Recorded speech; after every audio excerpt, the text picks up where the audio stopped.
बहुत पुरानी बात है। एक गांव में शेखर नाम का एक व्यक्ति रहता था। वह बड़ा मेहनती था, किंतु गांव में कोई रोजगार नहीं था। उसने सोचा कि मैं शहर चला जाता हूँ, वहाँ मुझे मेरी योग्यता अनुसार मेहनत के पैसे मिल जाएंगे।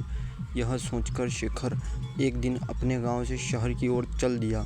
शहर बहुत दूर था। चलते चलते शेखर थक चुका था। शेखर इतना थक गया था कि अब उससे बिल्कुल भी चला नहीं जा रहा था और वह थककर वहीं बैठ गया। तभी शेखर ने देखा कि वहाँ से कुछ दूरी पर एक झोपड़ी है और झोपड़ी में एक घोड़ा बंधा हुआ है। शेखर ने सोचा, क्यों ना इस घोड़े को किराए पर ले लूँ और इसी से शहर चला जाता हूँ। शेखर जैसे तैसे झोपड़ी पर पहुँचा। शेखर ने देखा वहाँ एक व्यक्ति खड़ा हुआ है और शेखर समझ गया कि यह अवश्य ही घोड़े का मालिक है। शेखर उस व्यक्ति से बोला, मुझे आगे शहर में जाना है और शहर यहाँ से कई किलोमीटर दूर है। मैं बुरी तरीके से थक चुका हूँ, तो क्या मैं आपका घोड़ा ले सकता हूँ? इस पर घोड़े का मालिक झुंझलाते हुए बोला, तुम्हें क्या मैं घोड़ा ऐसे ही दे दूँ? शेखर बोला, मैं आपसे घोड़ा फ्री में नहीं लूँगा, इसके बदले में आपको घोड़े का किराया दूँगा।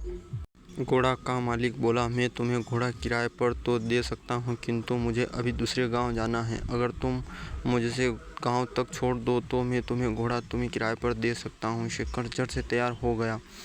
शेखर घोड़े पर आगे बैठ गया और घोड़े का मालिक पीछे। गर्मी के दिन थे, बहुत तेज धूप थी। दोनों चलते चलते थक गए और पसीने में तरबतर हो गए। शेखर बोला, बहुत तेज गर्मी है, थकान भी बहुत हो रही है, कहीं थोड़ी देर आराम कर लिया जाए। दोनों ने इधर उधर देखा, किंतु कोई उन्हें पेड़ नहीं दिखा। तभी शेखर घोड़े से उतरा और घोड़े के ही छांव में बैठ गया। शेखर थोड़ी देर ही घोड़े की छांव में आराम कर पाया था कि वह सब देखकर घोड़े का मालिक बुरी तरीके से जल गया। घोड़े का मालिक बोला, मैंने तुम्हें घोड़े किराए पर दिया है, उसकी छाया किराए पर नहीं दी।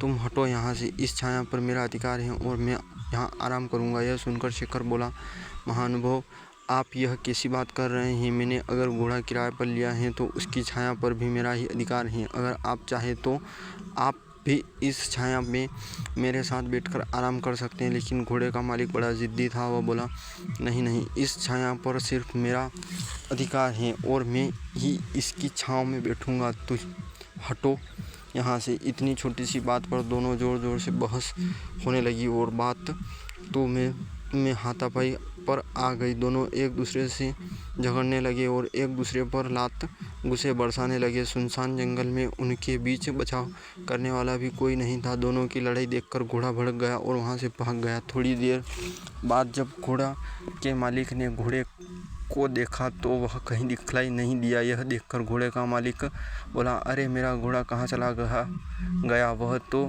अभी नया है। उसने ठीक से घर भी नहीं देखा, पता नहीं वह कहाँ गया और अब मैं उसे कैसे ढूंढूं? तभी शेखर बोला, अच्छा हुआ तुम जैसे लोगों के साथ ऐसा ही होना चाहिए। तभी तुम छाया के लिए परेशान हो रहे थे, अब घोड़े की काया के लिए परेशान होना। घोड़े के मालिक को अपनी गलती का एहसान हुआ और अपना माथा पीट कर हाय तौबा करते हुए बैठ गया और बोला, मेरे घोड़े से लालच से मेरा बड़ा कितना नुकसान हो गया। मुझे अपनी करनी का फल मिल गया। घोड़े की छाया के लोभ के कारण घोड़े की काया से भी हाथ धो बेटा। शिक्षा इस कहानी से हमें मिलती है कि लालच बुरी बला है और कभी कभी छोटे से लोभ के कारण बड़ा नुकसान भी उठाना पड़ सकता है। Thanks for watching.